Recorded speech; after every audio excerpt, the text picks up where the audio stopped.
அவர் சொல்லக்கூடிய பல கருத்துக்கள் வந்து அவர் கால் மேலே கால் போட்டு ஒரு பேனா கையில் வச்சுக்கிட்டு அவர் சொல்கிற கணக்கெல்லாம் வந்து ஜெயிக்குமான்னு சொல்ல முடியாது.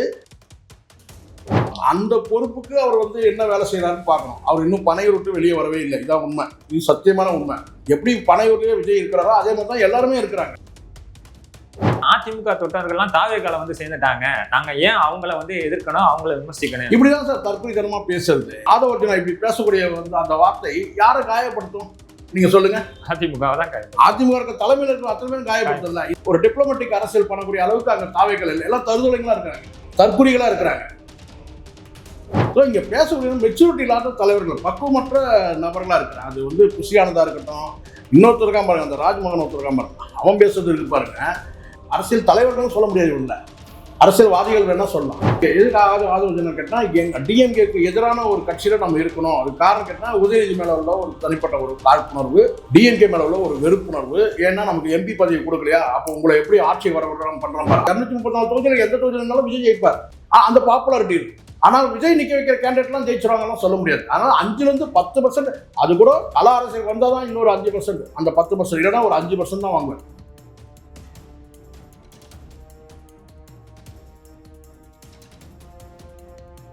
தமிழர் கழகம் நேயர்களுக்கு வணக்கம். இன்று நம்மோடு இணைந்திருப்பவர் மூத்த பத்திரிகையாளர் சேகுவாரா ஜெய்சங்கர் அவர்கள். வணக்கம் சார். வணக்கம் சார். ஓகே, இப்போ வந்து தாவேக்கா ஒரு முழு நேர அரசியல் கட்சியா மாறிட்டு வராங்க. மெயினா நேற்று நடந்த பொதுக்கூட்டத்துல வந்து ஆதவர்ஜுனா நிறைய கருத்துக்களை சொல்லியிருக்காரு. ஸோ எப்படி பாக்குறீங்க சார்? ஆதவர்ஜுனா நீங்க வந்து அவர் சொல்ற கருத்தை நம்ம பெரிய அளவில் நம்ம எடுத்துக்க முடியாது. ஏன்னா அவர் ஏற்கனவே வந்து விசிகால இருந்து துணை முதலமைச்சர் வரைக்கும் பேசி, அதுக்கப்புறம் அவர் ஒரு 6 மாத காலம் வந்து சஸ்பெண்ட் பண்ணி அந்த கட்சியில் வெளியேற்றின பிறகு மீண்டும் அந்த கட்சியில் இணையாமல் உடனே சஸ்பெண்ட் பண்ணதே வந்து ஒரு காரணமாக வச்சுக்கிட்டு நேராக வந்து டிவிக்கு வந்து ஐக்கியமாயிட்டார். அவர் சொல்லக்கூடிய பல கருத்துக்கள் வந்து அவர் கால் மேலே கால் போட்டு ஒரு பேனா கையில் வச்சுக்கிட்டு அவர் சொல்கிற கணக்கெல்லாம் வந்து ஜெயிக்குமான்னு சொல்ல முடியாது. அங்கே வந்து நீங்கள் தேர்தல் அந்த மேலாண்மை பொறுப்புன்னு ஒன்று இருக்கு இல்லையா, அதான் அவர் இருக்கிற பொறுப்பு. அந்த பொறுப்புக்கு அவர் வந்து என்ன வேலை செய்யறாருன்னு பார்க்கணும். அவர் இன்னும் பனையூர் விட்டு வெளியே வரவே இல்லை. இதான் உண்மை, இது சத்தியமான உண்மை.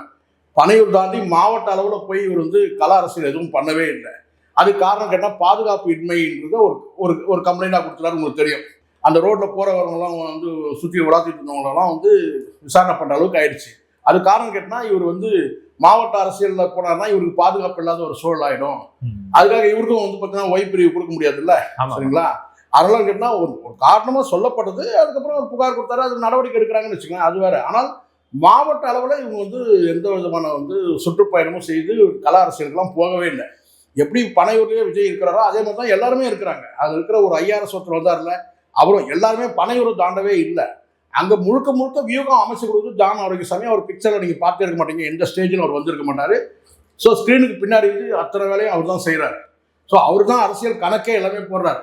மற்றவங்களாம் அந்த போஸ்டிங்கை வச்சுக்கிட்டு பனையூர்லேயே தான் அரசியல் பண்ணுறாங்களே தவிர, செல்போன்லேயும் வந்து ஃபோன்லேயும் தான் பண்ணுறாங்களே தவிர, மற்றபடி கலா அரசியலுக்கு யாருமே போகவே இல்லை, விஜய் உட்பட. இப்போ இதில் இன்னொரு விஷயம் என்ன பார்க்கப்படுதுன்னா, அதிமுக தொண்டர்கள்லாம் தாவேக்கால வந்து சேர்ந்துட்டாங்க, நாங்கள் ஏன் அவங்கள வந்து எதிர்க்கணும், அவங்கள விமர்சிக்கணும், இப்படிதான் சார் தற்கொலைத்தனமாக பேசுறது. இப்போ பார்த்தீங்கன்னா நீங்கள் எப்படி சொன்னாலும் வச்சுங்களேன், ஒரு கட்சியை வந்து நேரடியாக இப்படி சொல்கிறத விட, இப்போ உதாரணத்துக்கு இப்படி எடுத்துங்களேன், சின்ன உதாரணம் சொல்கிறேன், நீங்கள் பார்த்துங்க. வைகோ அவர்கள் வந்து பொடா வழக்கில் கைது செய்யப்பட்டு சிறையில் இருக்கிறார். சிறையில் வந்து சிறைக்கு அனுப்புனது ஜெயலலிதா அரசு, வழக்கு போட்டது ஜெயலலிதா அரசு, பொடா வழக்கு போட்டது ஜெயலலிதா அரசு, பொடா சட்டம் வந்து கொண்டு வந்தது மத்திய அரசு தான். ஆனால் வழக்கு போட்டதுன்னு கேட்டால் அதிமுக அரசு.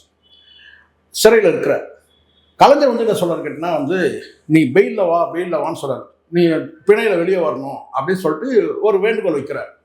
நீண்ட காலம் வேண்டுகோள் வைக்கிறார். இவர் என்ன கேட்டால், நான் வழக்கு முடிச்சு தான் நான் வெளியில் வருவேன், நான் குற்றமற்றவன்னு சொல்லி நிரூபிச்சா வெளியே வரணும்னு அடம் பிடிக்கிறார். யார்? வைகோ. ஒரு பக்கம் வந்து கேட்டால் நாட்கள் ஓடிட்டே இருக்கு. கலைஞர் போய் வேண்டுகோள் வைக்கிறார், அவர் நான் வரமாட்டேங்கிறாரு. ஆனால் அண்ணனுடைய அழைப்புக்கு நன்றின்றாரு.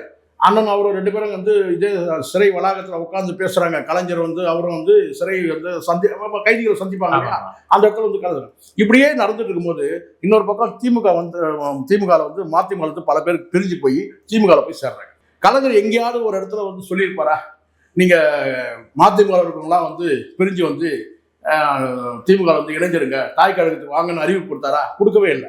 ஆனால் இன்னொரு பக்கம்னு கேட்டால், ஏன் கலைஞர்களை நேரில் சந்திச்சு சேர்ந்த தலைவர்கள்லாம் இருக்கிறாங்க வைகோ சிறையில் இருக்கும்போது.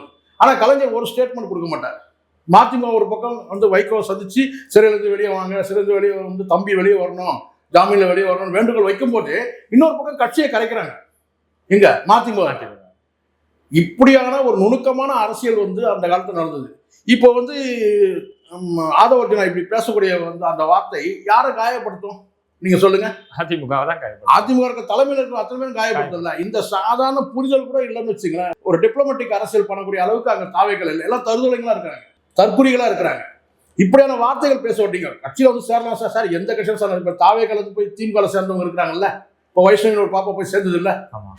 ஸோ நான் சொல்ல இருக்கேன்னா எந்த கட்சியிலும் போய் யார் வேணா போய் சேரலாம். நாங்கள் ஏன் அதிமுக ஒரு கூட்டணி போனோம்? அவங்கெல்லாம் வந்து கூட்டணி வந்து எங்க கிட்ட வந்து சேர்ந்துறாங்கன்னு சொல்றது. இப்போ நான் கேட்குறேன், அதிமுக இப்போ நேற்று ஒரு இடத்துல பார்க்குறேன். அதிமுக கொடியை கட்டிட்டு பெரிய அளவில் வந்து தேர்தல் சம்பந்தமா ஏதோ வந்து ஒரு பேச்சுவார்த்தைக்காக ஒரு பெரிய கூட்டம் நடக்குதாங்க. ஏன்னா இவர் வந்து வருகை இப்போ பிரச்சாரத்தில் இருக்காரு எடப்பாடி. அதுக்காக ஒரு இடத்துல வந்து கேட்டா வந்து அந்த கட்சி நிர்வாகிகள் கூட்டம் பார்க்குறேன். அடையங்கப்பா கேட்டா ஜெயலலிதா பீரியட் எப்படி இருந்தோ அந்த மாதிரி தான் இருக்கிறாங்க. அவ்வளோ உண்மையான தொண்டர்கள் இருக்கிறாங்க. ஸோ தொண்டர்கள்லாம் ஒரு நாள்ல மாற மாட்டாங்க சார். நல்லா புரிஞ்சுக்கணும். இப்போ நீங்க சொல்றீங்கல்ல, நீங்க உங்க லிஸ்ட் போடுங்க. ஏடிஎம்கே வந்து எத்தனை பேர் வந்து கேட்டா உங்க கிட்ட வந்து சேர்ந்து இருக்கிறாங்க? கிடையாது. நீங்க வேணா சொல்லலாம், அந்த குடும்பத்துல அப்பா வந்து அம்மா வந்து பார்த்தீங்கன்னா அதிமுக ஓட்டு போடுவாங்க, மகன் வேணா வந்து கேட்டா வந்து சார் அதுவே நீங்க வீட்டுக்கு 2 ஓட்டு பேசுறீங்க. இப்போ 1 ஓட்டுன்னு பேசுறீங்க. முன்னாடி என்ன சொன்னாங்க, விஜய்க்கு வந்து வீட்டுக்கு 2 ஓட்டுனா, இப்போ 1 ஓட்டுன்னு பேசுறீங்க. ஸோ இப்படியெல்லாம் வந்து ஒரு வார்த்தை மூலமா வந்து யாரையும் காயப்படுத்த முடியாது. ஏற்கனவே வந்து உங்களுக்கு தெரியும் நினைக்கிறேன், விசிகால வந்து என்ன வார்த்தையெல்லாம் பேசினாரு இதே ஆதவ அர்ஜுனா. துணை முதலமைச்சராக வந்து எங்கள் தலைவரை நாங்கள் மாற்றுவோம்னு சொன்னீங்க, தலைவர் ஆக்கும்னு சொன்னீங்க. அவங்களே விரும்பவே இல்லை.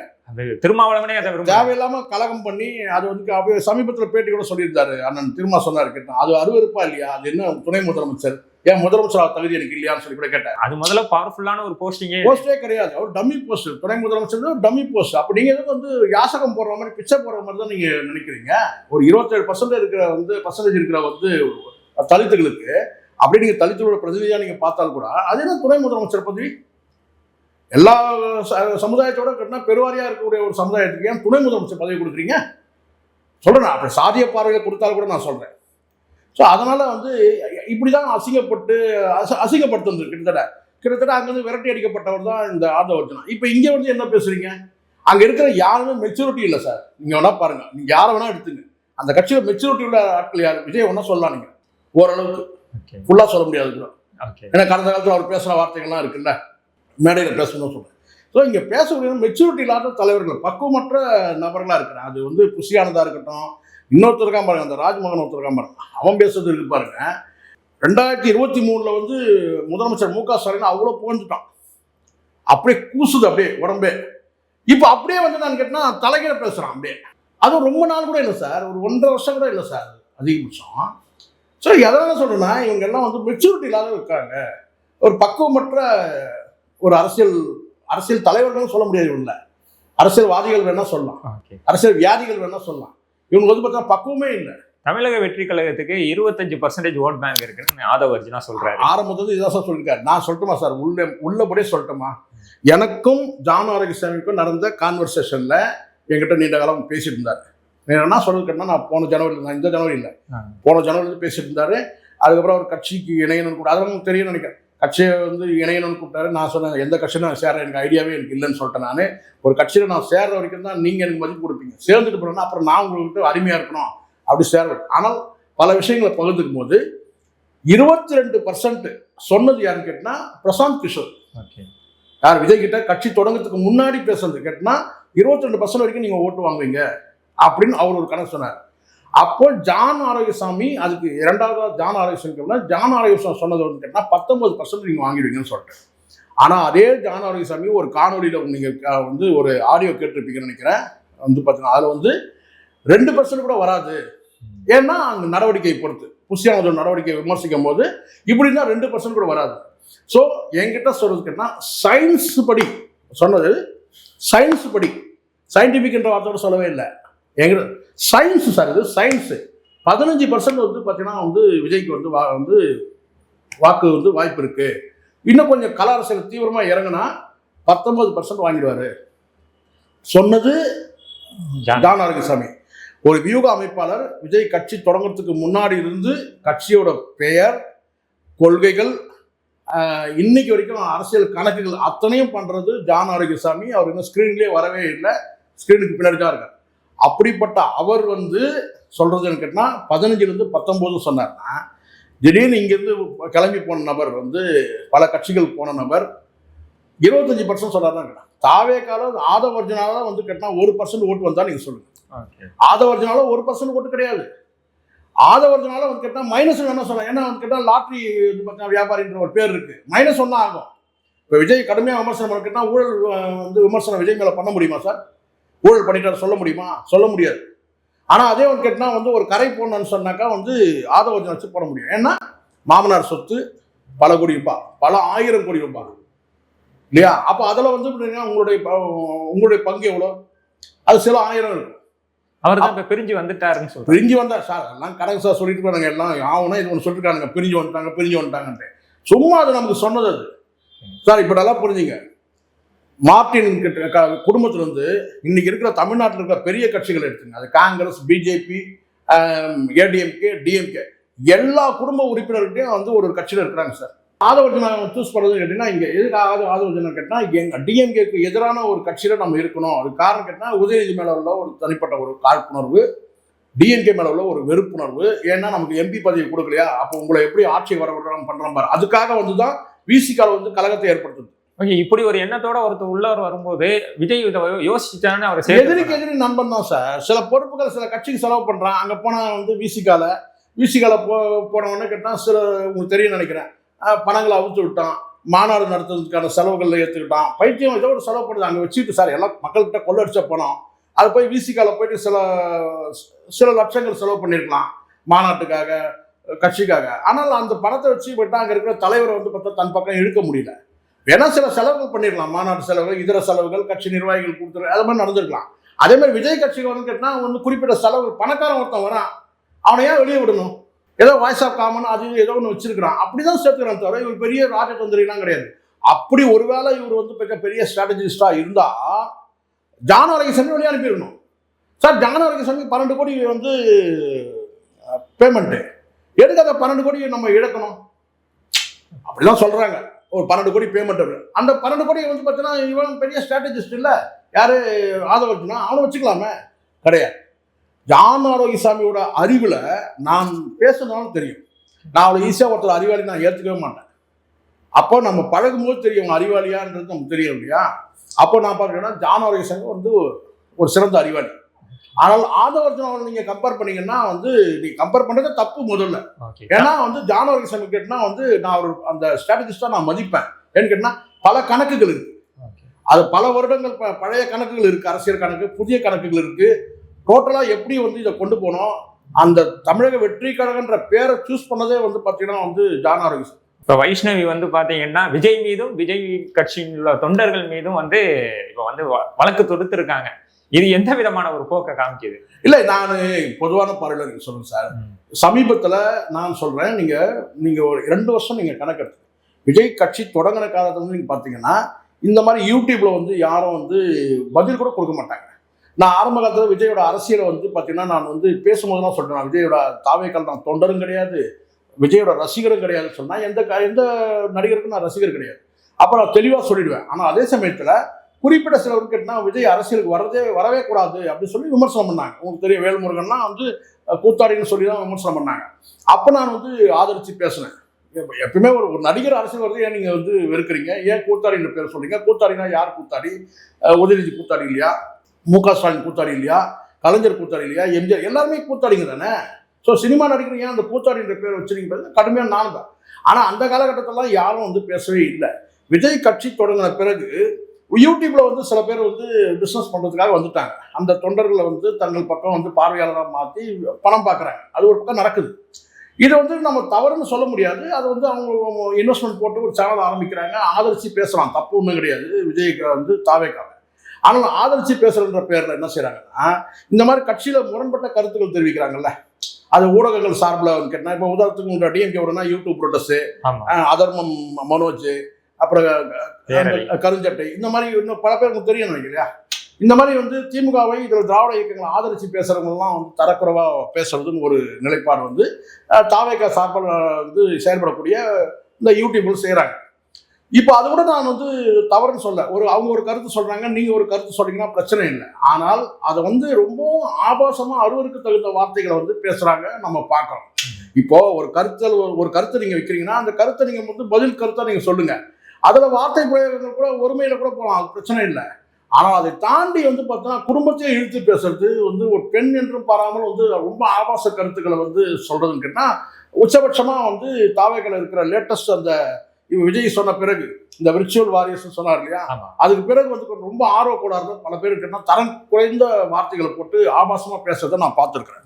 குறிப்பிட்ட ஒரு 4-5 பேர் தான் அதை பேசுறாங்க, எல்லாரும் சொல்ல முடியாது. விஜயை ஆதரிச்சு பேசுறது தப்பே இல்லை சார். ஒரு தமிழக வெற்றி கழகத்துக்கு யூடியூப் வந்து பார்த்தீங்கன்னா ஒரு ஐடிவிக்கு தேவைதான். ஆனால் வந்து பாடி ஷேமிங் பண்றது கூட வந்து பார்த்தீங்கன்னா ஓரளவுக்கு எல்லை மீறாமல் இருந்தால் கூட பிரச்சனை இல்லை. ஆனால் அதை தாண்டி கொச்சையான கெட்ட வார்த்தைகளை அருவருக்கு தகுந்த ஆபாச வார்த்தைகளை வந்து பெண்கள் கூட மையப்படுத்தி பேசுறதுன்னு கேட்டால் அப்படி பேசுறாங்க. அதுவும் குறிப்பாக பாதிக்கப்படுறது அந்த பெண்ணு தான், வேற வைஷ்ணவி தான். ரொம்பவும் மோசமா நானே பார்த்துருக்கிறேன். வந்து அவ்வளோ கெட்ட இதெல்லாம் வந்து விஜய்க்கு தெரியுமா, தெரிஞ்சு நடக்குதா தெரியும். ஆனால் விஜய்க்கு தெரியலனா கூட இந்த பண்ணாடைங்க இருக்கானுங்கல்ல, இவனுங்க யார், இந்த ஆதவர்ஜுனா, இந்த புஷி ஆனந்த், இவனுங்கெல்லாம் இருக்கிறானுங்க இல்லையா. ஸோ இந்த பண்ணாடைகளுக்குலாம் என்ன செய்யணும் கேட்டால், ஏன்டா இவ்வளோ கெட்ட வார்த்தையில இவ்வளோ ஆபாசமாக குடும்பத்தையே இழுத்து வச்சு பேசுகிற அளவுக்கு சொல்லுவாங்கல்ல, வடிவேல் சொல்றாரு 4 தலைமுறைக்கு தோண்டி வச்சு திட்டுற மாதிரி அந்த பெண்ணை ரொம்ப ஆபாசமான வந்து கெட்ட வார்த்தைகள், கொச்சையான வார்த்தைகள் தெரியணும். கெட்ட வார்த்தைகளை தாண்டி பச்சை வார்த்தைகள் சிலது இருக்குல்ல, அதெல்லாம் அந்த பெண்ணை வந்து பேசுறத நம்ம பார்த்தோம். இப்ப தொண்டர்களை வந்து விஜய் நெறிப்படுத்த வேண்டிய பொறுப்பு அவருக்கு இருக்குல்ல. நெறிப்படுத்துறத வந்து அவர் நெறிப்படுத்துறாரு கேட்டா, இவங்க எல்லாம் வந்து இப்போ நெறிப்படுத்துறதை அவர் பண்ணணும். ஆனா இவங்க எல்லாம் குறிப்படுத்திட்டு இருக்கிறானுங்க. ஏன்னா வந்து குறியை வச்சு தான் பேசுறானுங்க, ஆண் குறியை வச்சு பெண் குறியை வச்சு தான் கேவலமா பேசுறானுங்க, ஒரு பெண் என்று கூட பாராம. அதாவது அவர் நெறிப்படுத்துறாரோ இல்லை, இவங்களை வந்து குறியை சரிப்படுத்தணும் முதல்ல. ஏன்னா இவனுங்க அப்படிதான் பேசிட்டு இருக்கிறாங்க, கெட்ட வார்த்தையில பேசிட்டு இருக்கிறானுங்க. பெரும்பாலும் ஆண் குறி பெண் குறி வச்சுதான் சார் ஆபாசமா பேசுறானுங்க. அது வந்து விஜய் வந்து அதை கண்ட்ரோல் பண்ணணும். இல்லைன்னா என்ன ஆகும்னு கேட்டீங்கன்னா, ஒரு கட்டத்துக்கு மேல எதிர்த்தாக்குதல் கொடுக்க ஆரம்பிச்சாங்கன்னு வச்சுக்கங்களேன். சாரி நானே சொல்றேன், இப்போ திமுகவை நம்ம விமர்சனம் பண்ணோம்னு வச்சுக்கங்களேன், அந்த திமுக இருக்கிற ஐடிவியில் இருக்கவங்க வந்து யாரும் கேட்டால் வந்து கருத்தியெல்லாம் பதில் சொல்லுவாங்க, தவிர நம்மளை ஆபாசமாக திட்ட மாட்டாங்க. டே எடுத்ததுமே டே அப்படின்ற சொல்லுவாங்க. சாதாரண வார்த்தைகள் இருக்குல்ல, கொச்சை வார்த்தைகள், கெட்ட வார்த்தைகள், பச்சை வார்த்தைகள், அப்படி பேச மாட்டாங்க. ஒரு கருத்தியெல்லாம் வைப்பாங்க. ஏன்டா டே போடா வாடான்னு என்ன பேசுவாங்க, நாயே அப்படின்னு கூட பேசுவாங்க, அதெல்லாம் உண்டு. ஆனால் ஆபாசமான வந்து கெட்ட வார்த்தை காது பூசுற அளவுக்குலாம் வந்து பண்ண மாட்டாங்க. பட் இவங்க அதை பண்றாங்கல்ல, அதை வந்து பார்த்தீங்கன்னா வந்து விஜயோட கவனத்துக்கு போச்சா இல்லை விஜய் அதை கண்ட்ரோல் பண்ணுவாரான்றது நமக்கு தெரியல. ஏன்னா சம்பந்தப்பட்ட இப்ப நீங்க இந்த வார்த்தையை சொல்றீங்க, விஜய் கண்ட்ரோல் பண்ணுவாரா, கருத்துக்கு போச்சாங்கிற போது ஒரு கட்சி தலைவரா இருக்கும்போது கடைக்கோடி தொண்டன் வர என்ன பண்றாங்கிறத பார்க்க. அதுதான் சார் இங்க ஒரு விஷயம் சொன்னேன், இதை நீங்க கேட்டதுனால நான் சொல்றேன். பெரும்பாலான வந்து உங்களுக்கு தெரியும், எனக்கு ஒரு சில கட்சியில வந்து கேட்டனா, ஐயோ அந்த கட்சி தலைமைக்கு போனாலே நம்ம பதவி காலி, நம்மளுக்கு நடவடிக்கை எடுப்பாங்கன்ற அந்த அச்சம் இருக்கு. உதாரணத்துக்கு ஜெயலலிதா இருக்கும்போது கேட்டால் இப்படிலாம் யாரும் பண்ணவே முடியாது. ஆனால் அங்கே என்னன்னு கேட்டிங்கன்னா, விஜய் வந்து இந்த மாதிரியான வந்து காட்சி பதிவுகள்லாம் ஒரு கவனத்துக்கு போனா கூட யார் கவனத்துக்கு கொண்டு போனோம் அடுத்த நிலையில் இருக்கும். இப்போ உதாரணத்துக்கு இப்படி நான் சொல்கிறேன் பாருங்க, இப்போ சசிகலா வந்து கவனத்துக்கு போனாலே முடிஞ்சிருச்சு, பல பேருடைய பதவி காலியாயிடும்.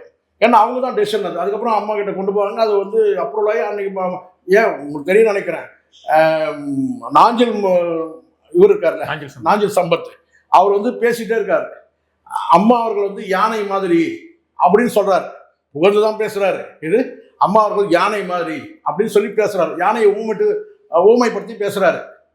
அவர் பேசிட்டே இருக்க மாதிரி சார் ட்ரோல் வருது சார், கட்சியிலிருந்து நீக்கப்பட்டாருன்னு சொல்லிட்டு. அவர் அந்த பேட்டியே முடியல சார், பேட்டியை முடியறதுக்குள்ள பார்த்தீங்கன்னா அவர் வந்து கட்சி பதவி வந்து நீக்கப்பட்டாருன்னு சொல்றாரு. ஸோ இதுதான் அந்த தலைமைக்கு உள்ள இது. ஆனால் இங்கே விஜய்க்கு பெரும்பாலும் வந்து அந்த மாதிரி வாய்ப்பு இல்லை. இப்போ என்ன ஆகுனா, ஒரு கட்டத்துக்கு மேலே பதிலடி தாக்குதல் கொடுக்கும்போது இவங்க டீசெண்டாக இந்த வந்து புகார் கொடுத்துச்சு இந்த வைஷ்ணவி. இப்போ வந்து என்ன செய்வான்னு கேட்டிங்கன்னா, பதில் தாக்குதல் கொடுத்தாங்கன்னு வச்சுக்கோங்களேன். அப்போ யார் தாக்குதல் பண்ணாங்க? இப்போ நான் வைஷ்ணவி அம்மா அப்பா குடும்பத்தில் இருக்க அத்தனை பேரையும் நீங்கள் இழுத்து வச்சு அசிங்கமாக பேசும்போது நாளைக்கு விஜய் பேசினா என்ன நடக்கும்? விஜய் கூட பேசலாம்ல, விஜய்க்கும் குடும்பம் இருக்குல்ல, விஜய்க்கு பொண்டாட்டி பிள்ளைங்க இருக்கு, விஜய்க்கு அம்மா இருக்கிறாங்க, விஜய்க்கு அப்பா இருக்கிறாங்க, எல்லாரும் இருக்காங்கல்ல, விஜய்க்கு குடும்பத்தில் இருக்காங்கல்ல. அப்போ ஒரு குறிப்பிட்ட ஒரு விஜயை பேசினாலே தவறு தான், வைஷ்ணவி பேசினாலே தவறு தான். ஆனால் நீங்கள் குடும்பத்தெல்லாம் நீங்கள் தாக்கும்போது பதில் தாக்குதல் கொடுத்தா என்ன நிலமாகும்? அப்போ அந்த பெண் வந்து ஒரு டீசெண்டாக வந்து ஒரு புகார் கொடுக்கும். அப்போ விஜய் மீது புகார் அப்படின்னும் போது விஜயோட கவனத்துக்கு போகும். ஓகே, ஏன்னா அங்கே ஒரு எனக்கு தெரியும், ஜான் ஆரோக்கியசாமி நான் பழகிறதுனால தெரியும், ஜான் ஆரோக்கியசாமிக்கு அந்த மாதிரியான மென்டாலிட்டி உண்டு. அடுத்தவங்களை பாடி ஷேவிங் பண்ணுற, அந்த பாடி ஷேவிங் பண்ணால் அமைதியாக போயிடுவாங்கன்ற அந்த மனோபாவம் அவருக்கே உண்டு, எனக்கு தெரியும். பழகுதான் நான் சொல்றேன். ஜான் ஆரோக்கியசாமிக்கு அந்த மாதிரியான வந்து எண்ணம் உண்டு. அதே மாதிரி அங்க இருக்கிற அத்தனை நபர்களுக்கும் அதுல இருக்கிற மென்டல்கள் இருக்கிற ராஜ்மோகன்ற மென்டலா இருக்கட்டும், அந்த இவன் தருதலையா இருக்கிற இந்த ஆதவர்ஜுனா தருதலையா இருக்கட்டும், இவங்களாம் ஏன்னா வேற வழி இல்லாம நம்ம பேசுறோம். இப்போ நான் சொல்றேன் பார்த்தீங்கன்னா, இந்த தருதலை அப்புறம் வந்து கேட்டா வந்து மென்டல் இப்படிலாம் கூட பேசலாம் சார். அரசியல் வந்து கேட்டா இதெல்லாம் சராசரியா வந்து பேசலாம். ஆனால் ஆபாசம்ன்ற வார்த்தை வந்து ஆண்குறி பெண்குறியை வச்சு பேசுறதுன்னு ஒன்று இருக்குல்ல, அதை வந்து பார்த்தீங்கன்னா தாவேக்களுக்கு மாற்றிக்கணும். தமிழக வெற்றி கழகம் நீங்களே சொல்றீங்க 15 to 19% வர வாய்ப்பு இருக்கு. ஒரு புதிய கட்சி நான் சொல்லல, ஜான் ஆரோக்கியசாமி அப்படி சொல்றாரு. என்னுடைய நிலைப்பாடு கேட்டா, விஜய் வந்து வீட்லயே வந்து படுத்துக்கிட்டே இருந்தாருன்னா கூட பார்த்தீங்கன்னா ஒரு 5% ஓட்டு வந்து வாங்கிடுவாரு. இன்னைக்கு அந்த கட்சியோட இன்னைக்கு இருக்கிற கட்டமைப்பு படி களத்துல வந்து இன்னொரு 5%. ஸோ 10%க்கு மேல வாங்குறதுக்கான வாய்ப்பு இல்லவே இல்லைன்றது என்னுடைய நம்பிக்கை. ஜான் ஆரோக்கியசாமி இல்லை, வேற எந்த ஆரோக்கியசாமி வந்தாலும் அங்க வந்து பாத்தீங்கன்னா வந்து 10% தான் அவர் வாங்குவாருன்றது என்னுடைய கணக்கு. ஏன்னா தேர்தல் கள அரசியல்ன்றது வேற சார். நீங்க பிரச்சாரம் பண்ணிட்டு கூட்டம் சேர்த்துனாலே வரும்னு சொல்ல முடியாது. அங்க ஓட்டு போடும்போது அந்த தொகுதியில் இருக்க கேண்டிடேட் யாருன்னு பார்ப்பான். விஜய் வந்து இந்த கேண்டிடேட் போட்டாருன்னு பார்க்க மாட்டான். அவர் எந்த ஜாதி முதல்ல அது பார்ப்பான். எந்த ஊருக்காரன், நம்ம மாவட்டத்தை சேர்ந்தவனா இல்லை வெளி மாவட்டத்தை சேர்ந்தவனா, ஸோ 2 விஷயத்த மெயினாக பார்ப்பான். அதுக்கப்புறம் 3வது ஒருத்தனா இவன் பணம் செலவு பண்ணுவானா, 3வது ஒரு பார்வை இருக்கு.